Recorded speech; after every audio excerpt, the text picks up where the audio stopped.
Hello everyone, welcome to my YouTube channel. इसमें हम HTET TGT 2019 का प्रीवियस ईयर पेपर जो है इंग्लिश का, उसका सब्जेक्ट स्पेसिफिक सेक्शन करेंगे जिसमें 60 क्वेश्चंस होते हैं। तो चलिए स्टार्ट करते हैं। इसमें हम क्वेश्चन नंबर 91 से ही शुरू होगा पार्ट। तो क्वेश्चन नंबर 91 ये पार्ट 4 जो है इंग्लिश का।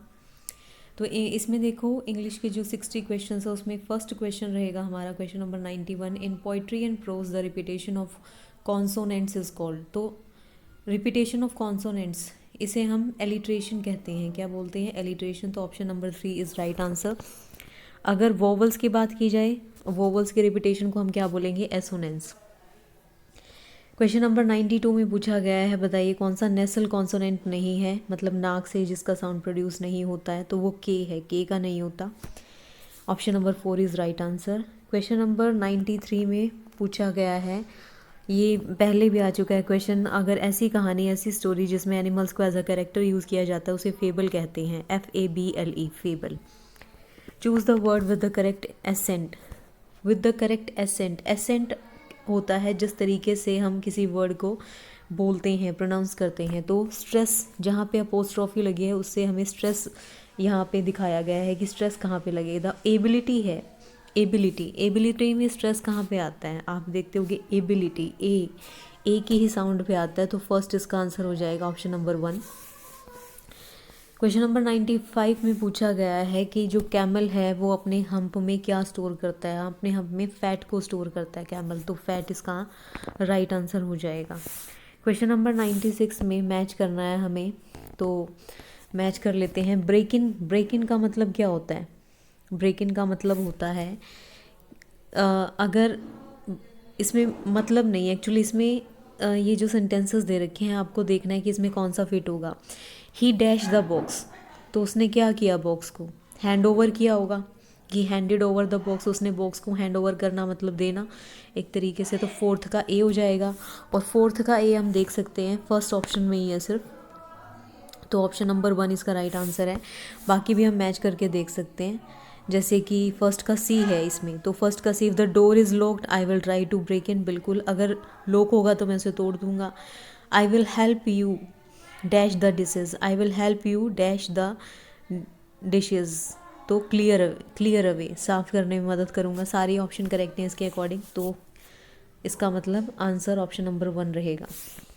क्वेश्चन नंबर 97 में पूछा गया है, this made Taro sadder than ever. Taro, ये जो NCERT का एक चैप्टर है तारो, जिसमें तारो जो है वो किस बात से दुखी हो जाता है ये बताना है, या कौन सी बात है जो उसे दुखी कर देती है इस लाइन के अकॉर्डिंग। तो जो तारो की इनेबिलिटी है, उसकी अक्षमता, मतलब वो असहाय है, एक एक्सपेंसिव महंगा जो सेक है वो अपने फादर के लिए परचेज़ नहीं कर सकता है, इसलिए वो दुखी हो जाता है। तो 97 का थर्ड रहेगा। कल्पना चावला का जन्म कहाँ हुआ था? ये पहले भी पूछा जा चुका है। तो करनाल, हरियाणा में हुआ था। इसमें आपको चिन, चैट और चेस्ट, इसमें च की साउंड आ रही है ना, CH, च। तो च जो ऑप्शन नंबर 1 का जो ये सिंबल है ये रहेगा च के लिए, ठीक है। तो 99 का 1। He must stop smoking.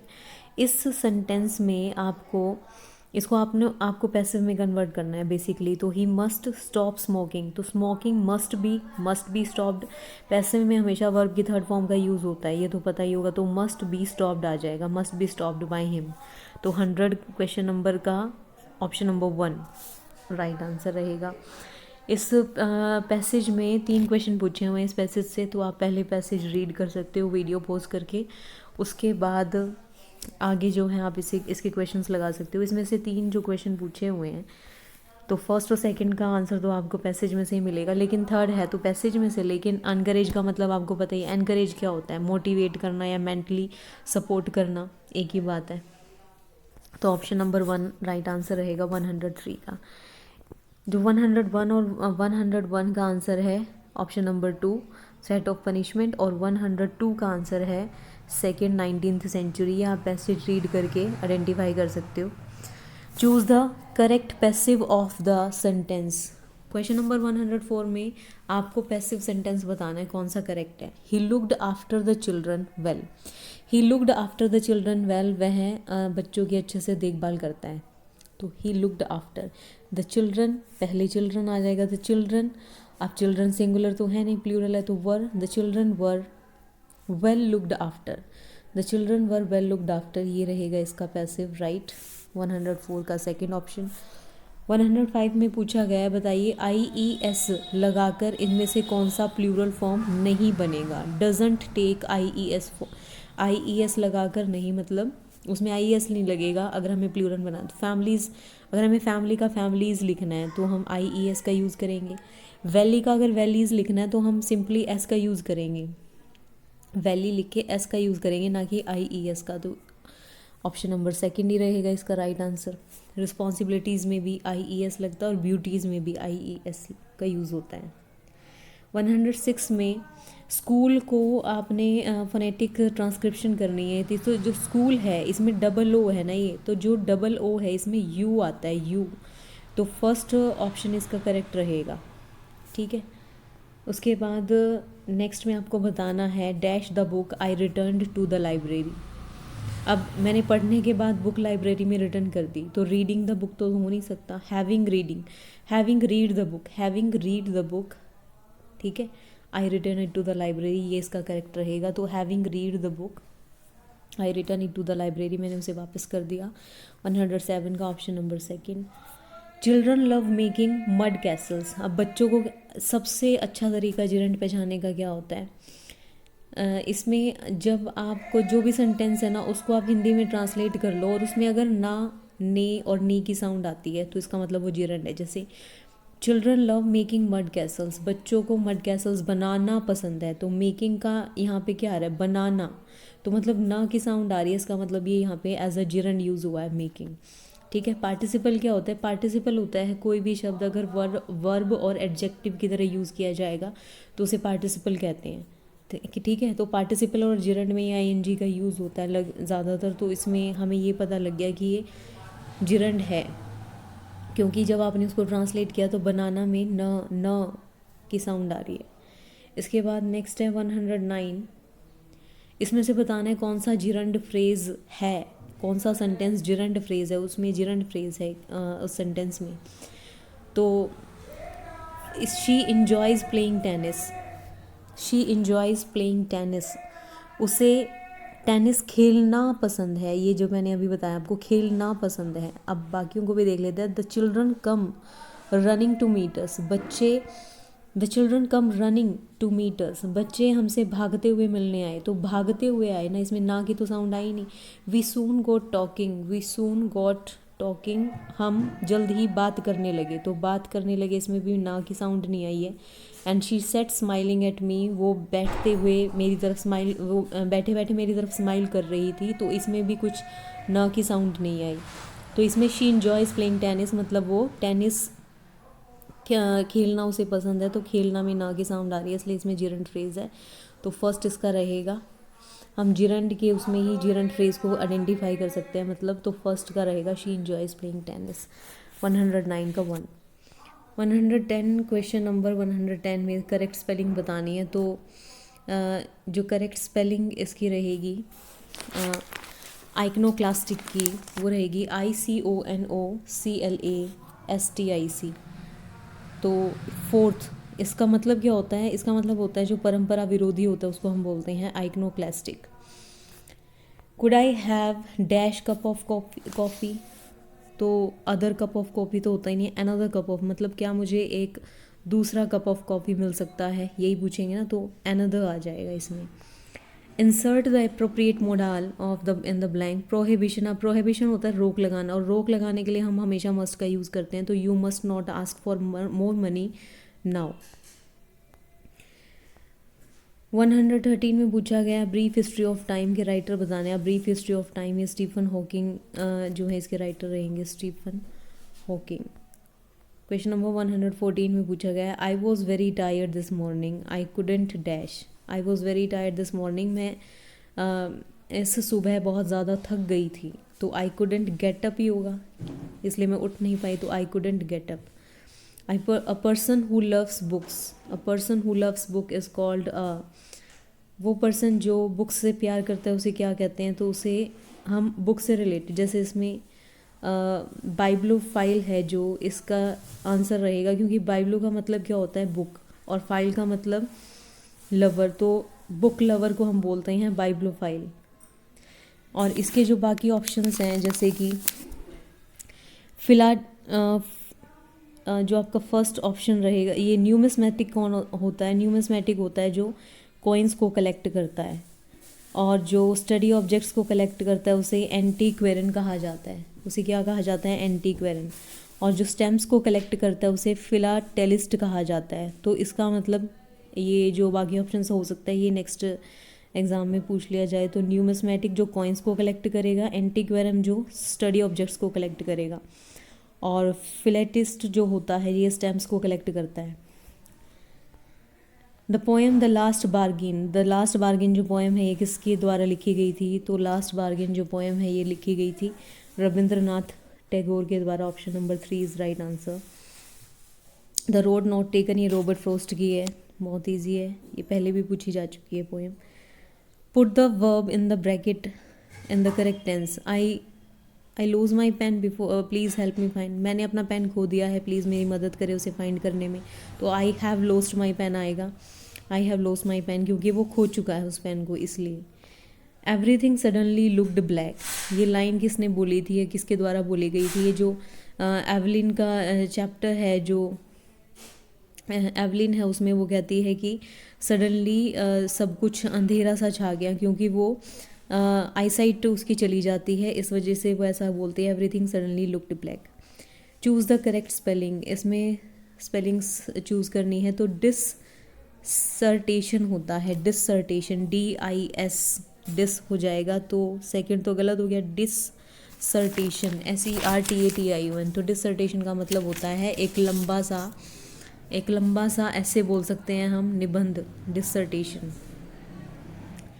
Trees जो पोएम है ये श्रीले ब्रियो की है, तो ऑप्शन नंबर 4 इसका करेक्ट आंसर हो जाएगा। ट्रीज़ ये भी पहले पूछी जा चुकी है। What did Patrick think that his cat was playing with, उसे लग रहा था कि उसकी जो कैट है वो डॉल के साथ खेल रही है, तो 122 का option number 1 is right answer. Who is the poet of the poem where do all teachers go, where do all teachers go, ये किसकी पोएम है? तो ये है पीटर डिक्सन की, ऑप्शन नंबर 4।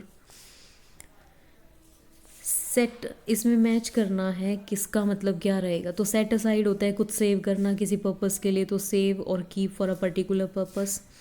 तो फर्स्ट का बी हमें ऑप्शन नंबर 1 में ही दिखाई दे रहा है। उसके बाद सेकंड का सी है इसमें, तो राइट रिकॉर्ड। सेट डाउन का मतलब है कुछ राइट करना या रिकॉर्ड करना। सेट आउट का मतलब होता है बिगिन और सीम लाइकली टू कंटिन्यू। तो थर्ड का सेट आउट का मतलब होता है एक जर्नी को स्टार्ट करना, और सेट इन का मतलब होता है शुरुआत करना। तो ऑप्शन नंबर 1 इसका राइट आंसर हो जाएगा। Which hill station does the author describe in the story? A short monsoon diary जो ये स्टोरी है, इसमें कौन ऑथर ने किस हिल स्टेशन की बात की है? तो इसमें मसूरी की बात की गई थी, मसूरी इसका राइट आंसर रहेगा, option number 4। Choose the antonym of the word careless. अब केयरलेस कौन है? लापरवाह, तो केयरफुल हो जाएगा। एंटोनिम उल्टा बताना है।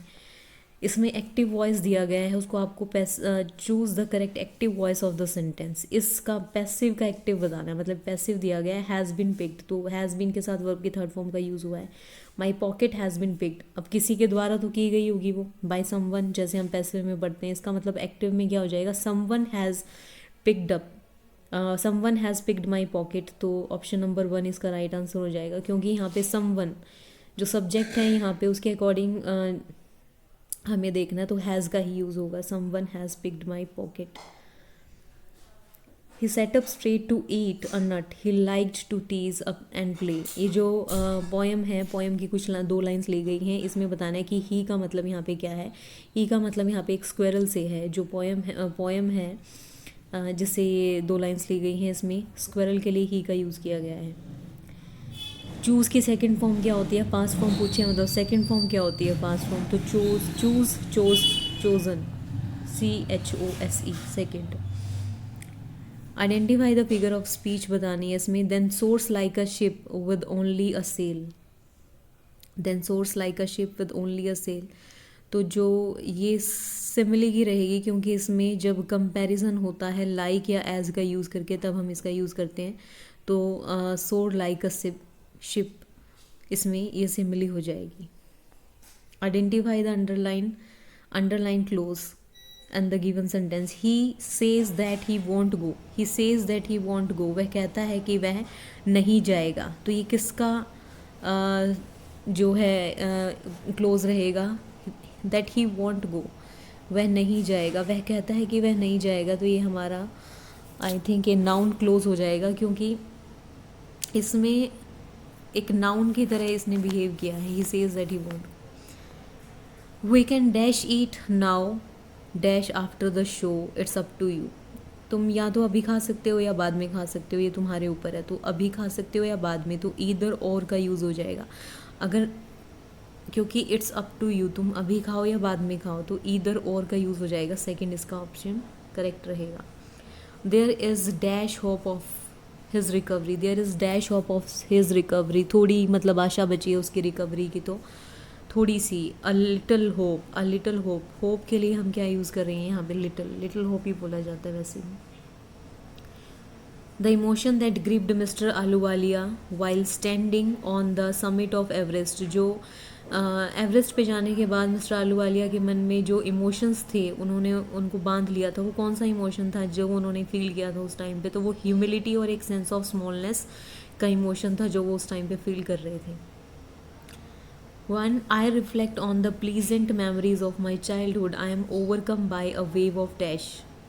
When I reflect on the pleasant memory, जब मैं अपने बचपन की यादों को सोचता हूँ, मतलब उन्हें महसूस करता हूँ, एक्सपीरियंस करता हूँ, तो मैं किससे ओवरकम करता हूँ? अब वेव ऑफ कौन सी लहर है? वो नोस्टैल्जिया का मतलब होता है जब बचपन की यादों में कोई खो जाता है तो उसे बीते समय की यादों में खोए रहना, उसे हम बोलते हैं नोस्टैल्जिया। तो नोस्टैल्जिया इसका राइट आंसर रहेगा। फ्रस्ट्रेशन तो निराशा ही होती है एक तरीके से, और बेनीवोलेंस का मतलब होता है दूसरे के प्रति दयालु भाव रखना, तो ये हो नहीं सकता। और एनर्वेशन का मतलब होता है फिजिकल या मेंटल वीकनेस को हम एनर्वेशन कहते हैं। तो एनर्नेशन लिखा है इसमें, एनर्वेशन होता है वैसे वो। बेनीवोलेंस तो ये भी नहीं हो सकता, तो इसका नोस्टैल्जिया आंसर रहेगा। एटॉमिक बॉम्ब कब हिरोशिमा और नागासाकी के ऊपर डाला गया था, कब ड्रॉप किया था? 1945 में किया गया था। Option number 2। Who is the only women in the world who has scale mount Everest पर 2 बार चढ़ने वाली कौन सी अकेली महिला है? तो संतोष यादव हैं। What is the one thing that child doesn't wish to become in the poem? Vocation, जो वोकेशन का मतलब होता है एक तरीके से व्यवसाय को बोलते हैं हम। तो इस पोएम के अंदर जो बच्चा है वो क्या नहीं बनने की, उसकी क्या नहीं बनने की इच्छा थी? मतलब वो हॉकर भी बनना चाहता था, गार्डनर भी बनना चाहता था, वॉचमैन भी बनना चाहता था, लेकिन टेलर की उसने कोई बात नहीं की, तो टेलर का उसमें कोई जिक्र नहीं था। Fill in the blanks with the correct option. My friend lost his chemistry book, मेरे फ्रेंड ने अपनी केमिस्ट्री बुक गुम कर दी है। नाउ ही डजेंट नो, अब उसे नहीं पता। डैश टू डू मतलब वो क्या करेगा, what to do, and dash to look for, और उसे कहाँ देखेगा, कहाँ ढूंढेगा, मतलब तो वेयर लुक फॉर, तो व्हाट और वेयर आना चाहिए। तो ऑप्शन नंबर 1 इसका राइट आंसर हो जाएगा। क्वेश्चन नंबर 140 में पूछा गया है, बताइए इनके मीनिंग आपको देखने हैं। Look into, look up to. Look up to क्या होता है? जब हम किसी को एडमायर करते हैं, जैसे कोई आइडियल जो है हमारा, तो एडमायर और रिस्पेक्ट करना, तो सेकंड का ए रहेगा, तो सेकंड का ए। और लुक इनटू का मतलब होता है कुछ इन्वेस्टिगेट करना, तो फर्स्ट का डी आ जाएगा। जांच छानबीन करना, लुक इनटू द मैटर बोलते हैं, जैसे look into the matter, I will look into the matter, कि मैं उस मैटर को इन्वेस्टिगेट करने की करूँगा, तो इन्वेस्टिगेट हो जाएगा। तो डी और ए हमें ऑप्शन नंबर 1 में ही दिख रहा है, तो इसका राइट आंसर हो जाएगा। और थर्ड का इसमें लुक आउट का मतलब होता है बी केयरफुल और बी अवेयर, ठीक है, जागरूक हो जाना मतलब। तो फर्स्ट इसका राइट आंसर रहेगा। इन द रिबेल जो पोएम है इसमें, अगर हम रिबेल का मतलब क्या होता है कि एक तरीके से जो काम है वो उल्टा ही करना है। मतलब अगर एक पेट की तरह अगर डॉग कंसिडर कर रहा है रिबेल, तो बाकियों के लिए क्या है वो, what is everyone else likely, तो बाकी क्या करेंगे, बाकी डॉग की जगह क्या करेंगे, कैट चूज़ करेंगे। Second, a very large and powerful wave caused by earthquake under the sea is called. एक बहुत बड़ी और पावरफुल ताकतवर वेव अगर भूकंप के द्वारा आती है समुद्र के अंदर तो उसे क्या कहते हैं, उसे सुनामी कहते हैं। इनकरेक्ट यूज़ ऑफ प्रीफिक्स का इनकरेक्ट यूज़ देखना है तो इसका सबसे बेटर तरीका है जैसे पोस्ट लगा हुआ है सब में, तो पोस्ट हटा के बाकी जो दूसरा बच गया उसका मीनिंग आपने देंगे है। स्क्रिप्ट का मीनिंग होता है बिल्कुल, डेट का भी होता है। पोस्टपोन का मतलब होता है कि बाद में वो मतलब बाद के लिए स्थगित कर दिया गया, तो पोन कर दिया गया है। लेकिन पोस्टिंग में आईएनजी का तो अपना कोई मतलब है नहीं, तो पोस्टिंग तो मतलब एक इनकरेक्ट यूज़ हो गया प्रीफिक्स का, तो यहाँ पे फोर्थ पोस्टिंग रहेगा। Would you like milk in your coffee? Yes please, तो यस प्लीज़, हाँ बिल्कुल हमें चाहिए, लेकिन कितना? तो आप क्या बोलोगे उसको? Would you like yes please a little, थोड़ी सी, अ लिटल का यूज़ करेंगे हम, जैसे अ लिटल होप हमने पढ़ा था ऊपर। Curses are like chickens they come home to roast. Curses मतलब एक तरीके से अभिशाप हो सकता है कर्स, तो कर्सेस आर लाइक चिकन, इनका कंपैरिजन हुआ है, तो लाइक का यूज़ करके और एज का यूज़ करके जब हम कंपैरिजन करते हैं तो कंपैरिजन करते हैं उसे हम सिमिली कह सकते हैं, तो वो सिमिली आ जाएगा। फर्स्ट आंसर है इसका। द स्नेक ट्राइंग जो पोएम है इसमें जो स्नेक है वो कहाँ गायब हो जाता है, डिसअपियर गायब हो जाता है, तो वो रिपल्स के अंदर चला जाता है। रिपल्स के अंदर कहाँ चला जाता है? रिपल्स में। Option number 3। Identify the function of the underline word in the sentence they arrived soon after. अब यहाँ पे आफ्टर के बाद कोई भी नाउन प्रोनाउन तो है नहीं, तो इसका मतलब ये क्या रहेगा? दे अराइव्ड सून आफ्टर, तो इसका रहेगा ये एडवर्ब की तरह यूज़ हुआ है आफ्टर। अगर यहाँ पे इसके बाद कोई जैसे आफ्टर डिनर, आफ्टर पार्टी, अगर ऐसा होता तो वो प्रेपोजिशन हो जाता है, वैसे ही प्रेपोजिशन ऑप्शन में है नहीं, तो वो तो आफ्टर डिनर या पार्टी होता तो आफ्टर होता, लेकिन यहाँ पे आफ्टर के बाद कुछ नहीं है, तो आफ्टर यहाँ पे एक एडवर्ब की तरह यूज़ हुआ है। जिरंड हो नहीं सकता क्योंकि आईएनजी का आपको पता है आईएनजी उसमें यूज़ होता है, तो इसका आंसर रहेगा ऑप्शन नंबर 2 एडवर्ब। इसका मतलब क्या है? दे अराइव्ड सून आफ्टर मतलब वो जल्द ही, शीघ्र ही आ गए। ड्वार्फ का प्लूरल बताना है क्या होता है, तो ड्राफ का प्लूरल जो है वो होता है डाफ्स, VES आ जाएगा, F नहीं आता इसमें, तो option number 1। They try to find fault with us, to find, to के साथ वर्ब की फर्स्ट फॉर्म का यूज़ इनफाइनाइट में होता है, सबको पता है। 3rd, bring me a glass of milk said the Swami to the villagers ने क्या कहा स्वामी को? Said the villagers, the Swami ask, यहाँ पे स्वामी पूछ रहा है, the Swami ask the villagers to bring him a glass of milk. अगर आपको वीडियो अच्छी लगी हो तो इसे लाइक करें और चैनल को सब्सक्राइब करें।